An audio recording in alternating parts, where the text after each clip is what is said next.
The world will never adhere to the principles of fairness. This is an immutable law.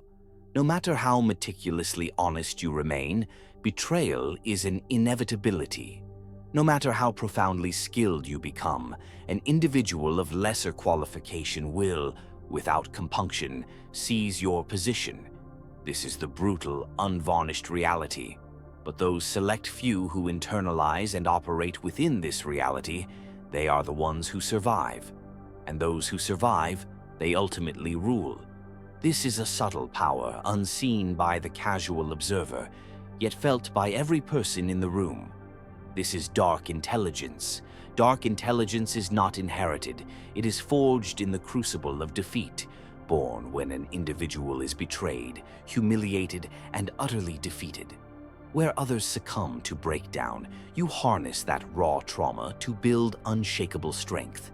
It is the profound capacity to listen, to observe, to maintain strategic silence, and to execute a decisive move at the single, perfect moment. While your rivals engage in useless emotional arguments, you are silently gathering decisive information. While they lose their composure in anger, you are coolly calculating the consequences. While they drown their potential in the chaos of emotion, you are planning the future. Most people are tragically playing checkers. You are about to learn the calculus of chess. Before we descend into the depths of this knowledge, let me be unequivocally clear. This wisdom is a tool for defense and protection, not a weapon for indiscriminate destruction. Utilize it to fortify yourself, not to inflict harm upon the innocent. The objective is not to descend into villainy, but to rise above weakness. Today, you will uncover the 8 psychological traits that separate survivors from victims, leaders from followers, and ultimately, winners from the forgotten. Your transformation begins now. Declare it in the comments with a single, unshakable affirmation. Power is mine because I act with discipline, not reaction. Now, let us unlock the secrets the powerful strategically keep from the world. 8 traits of dark intelligence. Number 1, strategic obscurity. You must never provide absolute clarity regarding your true intentions. You reveal only the bare minimum, only what is functionally necessary. When people are presented with only half of the story, their own imagination fills the cognitive void, and that imagination, that internal narrative, it controls them. Machiavelli's counsel on appearances is paramount. Everyone sees what you appear to be. Few experience what you really are. Consider the most profoundly intriguing and influential individuals you know. They never dispense every detail. They deliberately leave strategic gaps in their personal narrative. They respond to direct questions with carefully placed questions of their own. They offer a controlled smile when an emotional explanation is expected. This transcends mere secrecy. It is a discipline of strategic communication. Observe the pattern in most conventional conversations. Someone poses a question, and the average person feels an obligation to deliver a comprehensive, unreserved answer. You expose your motivations, your fears, your long-term plans. You believe you are building genuine trust. In reality, you are simply surrendering your leverage. Individuals of dark intelligence understand that mystery is the engine of influence. When you selectively withhold information, you cultivate curiosity. Curiosity escalates to genuine interest. Interest yields respect, and respect is the foundation of influence. Take the mundane question about weekend plans. The average person replies with, "I'm just staying home, maybe watching some movies." This is complete transparency, yet it is also completely forgettable. The strategist replies, "I have something important to take care of." Then smoothly they change the subject. The first response renders you predictable. The second immediately renders you interesting. This discipline is not rudeness. It is selective exposure, controlling precisely what you share and when you choose to share it. Your information is your most valuable currency. Do not squander it all at once. When you practice calculated opacity, people are forced to pay closer attention to your every word because they know you do not speak lightly or without purpose. Your words acquire greater gravity because they are rare. The objective is never to be mysterious for its own sake. The objective is to maintain absolute control over your narrative and the psychological dynamics of your relationships. Number 2, fluid identity. You must recognize that you are not and should not be the identical person in every interaction. You must be able to fluidly adjust your personality based on the specific individual or audience you are engaging. People may believe they know you, but they only ever know one strategically presented version of you. Machiavelli advised that a ruler should appear to possess 5 specific virtues: merciful, faithful, humane, upright, and religious, even if the reality is divergent. This is not a mandate for falsehood, it is a mandate for maximum effectiveness. You already execute this instinctively. Your conversation with your professional mentor differs from that with your friend. Adaptive persona takes this natural tendency and transforms it into intentional strategy. Every person you encounter processes information differently, possesses different values, and communicates via a distinct style. To use the same approach universally guarantees connection with some and catastrophic failure with others. The strategist studies the psychological profile of their counterpart and tailors their delivery. Analytical types are fed facts, data, and logical frameworks. Emotional types are engaged through shared feelings and relational context. Practical types are shown clear, functional mechanisms and utility. Visionary thinkers are presented with the expansive, long-term conceptual goal. This is not manipulation, it is communication intelligence. Think of water. It adopts the exact shape of any vessel, a cup, a bottle, a lake, yet it never sacrifices its essential nature. Your adaptive persona functions identically. Your presentation adjusts to fit the social container, but your core values and principles remain inviolable. The common mistake is the belief that authenticity requires identical expression in all situations. True authenticity is the genuine self expressing itself optimally for maximum effectiveness.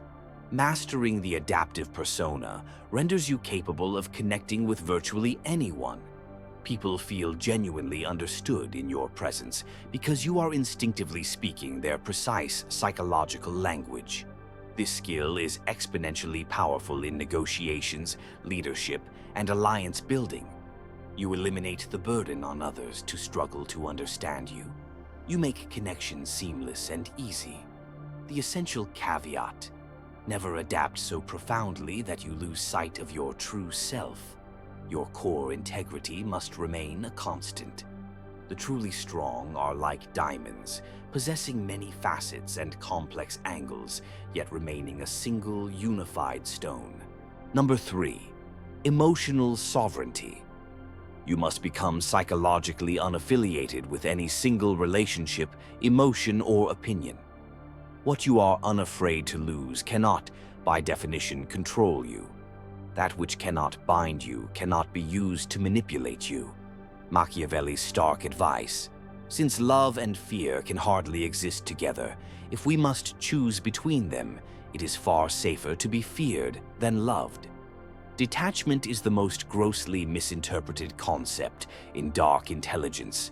It is not about being cold or devoid of care. It is about being fundamentally free. Most people are controlled, not by external force, but by their own attachments. They accept abuse out of fear of losing their employment. They compromise their core values out of fear of losing a relationship. They betray their own truth out of fear of losing approval. Fear of loss is weakness. Freedom from that fear is power. This does not suggest that you abandon caring. It dictates that you abandon desperation. Imagine a negotiation. Person A desperately needs the deal to succeed. Their entire future is predicated on it. Person B desires the deal but has viable alternatives and is fully prepared to walk away if the terms are unfavorable. Person B holds the power. Their lack of attachment to the outcome allows them to negotiate from an unassailable position of strength. Detachment yields absolute clarity. Without the blinding influence of emotional investment, you perceive reality unclouded. Without the desperation for approval, your decisions are strategically superior. Without the fear of being alone, you select only the best relationships. The ultimate paradox. The less you are reliant on an outcome, the more likely you are to achieve it. Confident people are not confident because everything goes their way. They are confident because they possess the certainty that they will be fine even when it doesn't. This is the essence of detachment. While diligence is required for your goals, never become so attached to any single outcome that it destroys your strategic thought process. Detachment is your shield against manipulation. A threat to take away what you are not afraid to lose is a threat with zero power. The most dangerous person has nothing to lose, but the most powerful person has everything to gain and nothing to fear. Cultivate this gradually. Detach from the need to win every argument, the desperation to be universally liked, and the need for your plans to unfold perfectly. As you cultivate this skill, people will sense your immunity to control and reward it with respect. Detachment is not indifference. It is caring without being controlled by that care. Number 4, covert influence. You must never apply pressure directly. You wait. When others inevitably make mistakes and expose vulnerability, your silent presence becomes the heaviest gravitational influence in the room. Machiavelli. Never was anything great achieved without danger. The novice believes power is loud, shouting, demanding, forcing will. This is amateur hour. Real power whispers. Silent leverage is the discipline of creating influence without uttering a single explicit demand. It is the strategic positioning of yourself such that your mere presence fundamentally alters the dynamic of any situation. Instead of giving commands, you engineer situations where others instinctively want to execute what benefits you. Instead of demanding respect, you become indispensable. Instead of fighting for power, you arrange for people to willingly give it to you.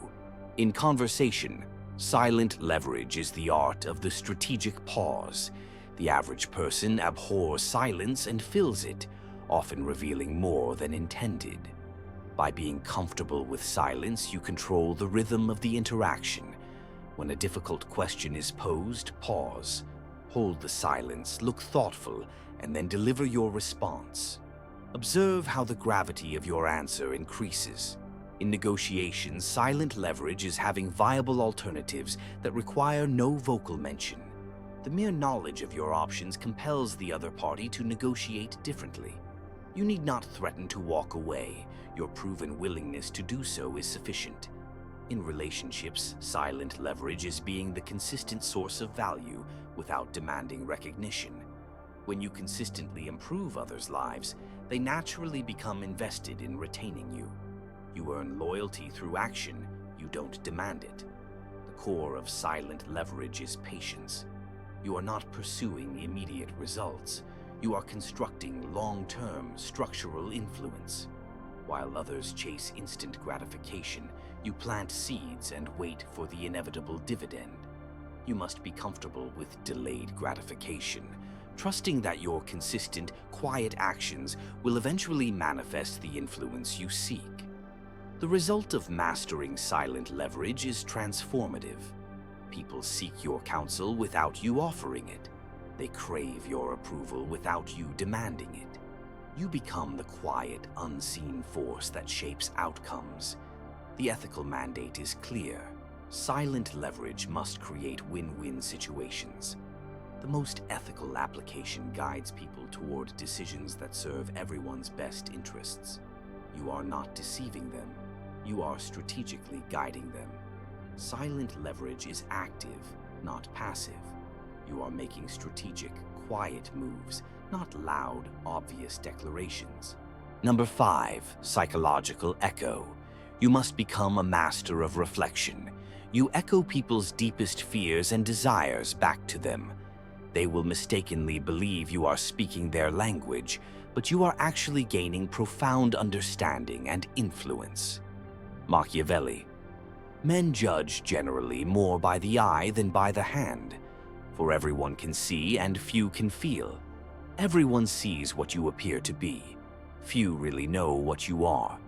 Psychological echo is the discipline of becoming a mirror, reflecting what people need to see and hear. People do not buy products or ideas. They buy solutions to their problems and fulfillment of their desires. When you can perfectly identify and reflect their true needs, your value becomes immense. Most people fail here because they are consumed by what they want to say, rather than focusing on what the other person desperately needs to hear. How does psychological echo truly work? It begins with studying the burdens others carry, their hidden fears, secret desires, and silent frustrations. Every person leaks these truths if you learn to listen. But unlike the masses who only listen to prepare their next reply, you must listen with predatory intent to pierce through the surface and reach what truly drives them. Understand this. Every human being silently asks 3 questions. Do you see me? Do you understand me? Do you value me? The one who can answer yes, not through empty words but through calculated actions, seizes their trust, bends their loyalty, and secures influence that is almost impossible to resist. The technique involves reflecting back not just the literal words, but the underlying meaning and emotion. If someone says, "I hate my job," the naive response is to offer job advice.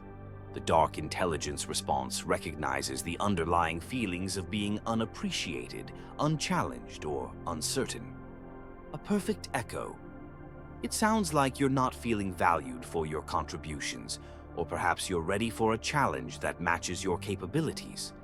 This reflects their emotional experience, creating profound trust and influence. A powerful nuance. Reflect back the positive version of their expression. A complaint about being overwhelmed is reflected as dedication and high standards. Frustration is reflected as a desire for excellence. This is psychologically potent because it fulfills the deep-seated human need to feel truly understood. Once you identify a person's core need, you stop selling ideas and start delivering irresistible solutions. Positioning is simple and surgical. Translate your proposal into the single language that governs their decisions. For the security-driven, speak of permanence, containment, and shields. This guarantees predictable results, protects you from downside, and locks in stability. For the recognition-driven, frame everything as status and scoreboard. This elevates your name, wins public credit, and makes your achievements visible. For the freedom-driven, sell autonomy and optionality. This frees you from dependency, preserves your control, and gives you choice. How to do this in practice? First, read the cues. The security type worries about precedent and contingency plans. The recognition type talks about titles, appearances, and who's watching. The freedom type rails against being boxed in and uses words like flexible or independent. Next, lead with the dominant benefit. Always put the primary psychological need first, then back it with a vivid image or consequence. Security people hear safety as a mental image of walls and insurance. Recognition people hear a crowd applauding their name. Freedom people hear an open road and no strings. Finally, close with a small, low-friction action that reinforces the promise. A trial that proves stability, a public test that yields visible credit, or a no-lock-in option that preserves autonomy. Delivered with deliberate tone, calibrated pacing, and a single tailored phrase, your idea will feel less like a pitch and more like the inevitable choice they were already predisposed to make. You are not changing the message itself. You are changing the presentation of the message to perfectly match their psychological profile. This skill is foundational to leadership, sales, and profound relationships. The ethical application is simple. Use this echo to genuinely understand people and guide them toward their own best interests. Number 6. Pragmatic morality. The world will try to define you as either good or bad, but genuine power refuses such childish labels. Your function is not to be virtuous for its own sake, nor cruel for the sake of cruelty. Your function is to secure outcomes, and outcomes do not live in the comfort of absolutes. They reside in the gray, in the murky middle where necessity, strategy, and consequence collide. Machiavelli understood this better than anyone when he wrote, "Since it is difficult to join them together, it is safer to be feared than to be loved, when one of the two must be lacking." This was not a call to sadism, nor a license for recklessness. It was a reminder that morality bends under the weight of survival and power.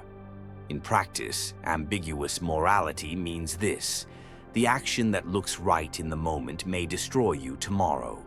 Endless kindness may empower those who exploit it. Protecting the many often requires wounding the few, and when stakes are high, pure moral clarity is not a virtue. It is a liability. The truth is brutal. Those who cling to rigid definitions of good and bad are forever outmaneuvered by those who operate in shades of gray. Power belongs to the one willing to accept complexity, to act decisively when others hesitate, and to live with the judgment that weaker men cannot bear. This is not moral collapse.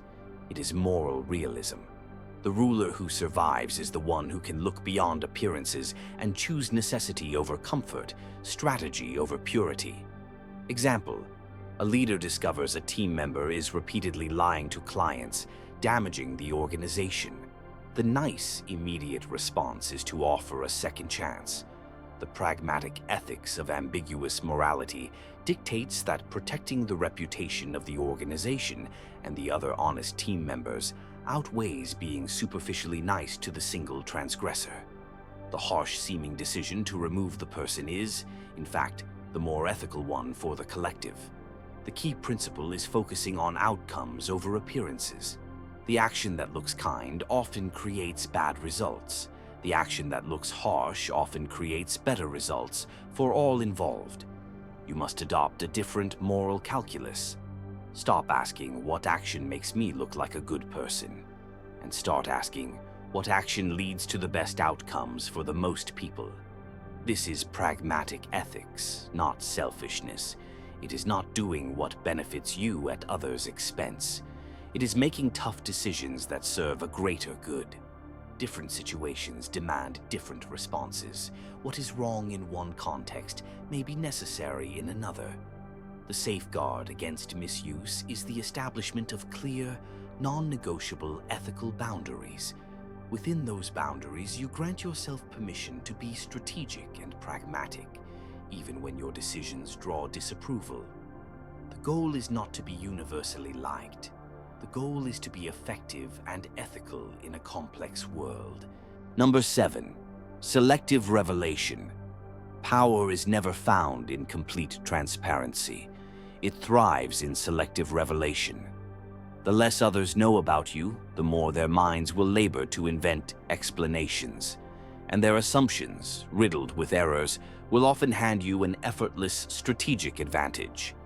Machiavelli understood this when he wrote, "Men are so simple of mind and so much dominated by their immediate needs that a deceitful person will always find plenty who are ready to be deceived. The timeless truth is this: mystery is leverage. In an age where the masses bleed their lives onto screens, where every thought and weakness is broadcast for free, the individual who reveals sparingly becomes magnetic. Silence becomes intrigue. Selectivity becomes authority. To control exposure is not to hide, it is to curate. Every disclosure is deliberate, every withheld detail a trap of curiosity. Psychologically, this works because of the curiosity gap. When people sense there is more beneath the surface, their minds itch to close the gap. You dominate their attention simply by denying them completion. The most captivating individuals share just enough to draw others closer, but always leave the impression of untapped depth. This is how legends are built, not by drowning others in information, but by starving them just enough to keep them chasing. In professional settings, reveal your capabilities like a series of calculated surprises, never all at once. This creates the illusion of endless ascent, the sense that your potential has no ceiling. In social settings, let personal details emerge only as trust is earned, each one carefully chosen to increase fascination, never vulnerability. And in negotiations, your restraint is your weapon. Disclose selectively, hold back priorities, and keep unseen cards for the moment when they buy you maximum leverage. Remember this: what you conceal defines you more powerfully than what you reveal. Mystery unsettles. Ambiguity attracts. Controlled exposure is the architecture of psychological dominance. The cardinal rule: information revealed can never be unrevealed. Once known, it is permanent. Err on the side of revealing too little. Furthermore, timing is everything. Information revealed at the right time, when it's relevant to solving a problem, makes you appear humble and helpful, whereas early disclosure may seem like bragging. Controlled exposure is about maintaining control over your personal narrative. You guide perceptions, emphasize the relevant, and avoid being stereotyped by incomplete data. The necessary balance: share enough to build genuine trust, but never so much that you surrender your strategic advantage. Number 8. Outcome obsession. Your purpose is not to win debates, score petty victories, or polish your ego with the illusion of being right. Your purpose is singular: to secure results. Power is not wasted on trivial games. Those obsessed with outcomes do not squander energy on appearances. They channel every move toward decisive advantage. Machiavelli captured this ruthless pragmatism when he wrote, "The promise given was a necessity of the past. The word broken is a necessity of the present." In other words, commitments are tools, not chains. The amateur clings to being right, to being admired, to being consistent. The professional cares only for what advances his position. This is the chasm between distraction and dominance. Outcome obsession is not a mindset. It is a discipline. The weak ask, "How can I prove I'm right?" The strong ask, "What outcome do I want?" The weak ask, "How can I look good?" The strong ask, "What action secures the result I need?" This cognitive shift rewires the game itself. Arguments, appearances, and ego battles dissolve into irrelevance. The only compass is the result. In practice, this makes you dangerous. Instead of battling to win an argument, you engineer conditions for others to arrive at your desired conclusion themselves. Instead of chasing the appearance of effort, you identify the 20% of actions that yield 80% of results. This is not laziness. It is strategic efficiency. The outcome-obsessed worker may appear less busy, but they are infinitely more effective. In business, they pursue only what moves the enterprise forward. In relationships, they prioritize stability and happiness over hollow victories in disputes. And in life, they reserve their energy for moves that bend reality to their will. But here lies the warning. Obsession without boundaries corrodes itself. If outcomes are pursued with no regard for values or integrity, you may win the short-term battle but lose the war of reputation and loyalty. The Machiavellian truth is this: ethics are not chains, they are weapons. By embedding your values into your outcomes, you create results that endure and alliances that do not decay. Outcome obsession, when fused with integrity, produces not only power, but power that lasts. Crucially, the outcome-obsessed are attached to their goals, not their methods. If one approach fails, they swiftly try another. They are stubborn about achieving the outcome itself, not about how they achieve it. This flexibility makes them incredibly adaptable. The ultimate goal is to become an individual who consistently produces results in the real world. This reputation is invaluable. People bring you better opportunities and better problems to solve. You have now been given the 8 traits of dark intelligence. Knowledge without application is worthless. Choose one trait and dedicate the next 7 days to practicing it in every daily interaction. Observe the psychological shift. Remember the pact. This power comes with profound responsibility. Use these insights for protection and to create better outcomes for all, not just for yourself. The world needs strategically intelligent people who use their knowledge ethically. The true purpose of dark intelligence is not to become a manipulator, but to become someone who cannot be manipulated. Not to gain power over others, but to gain power over yourself and your circumstances.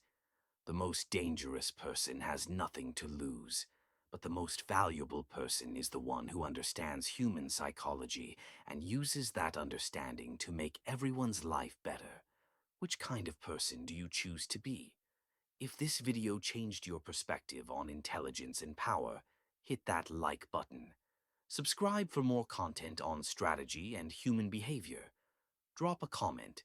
Which of these 8 traits are you going to practice first? True intelligence is not just about being smart. It is about being wise enough to use your intelligence in service of something greater than yourself. Stay strategic, stay ethical, and stay powerful.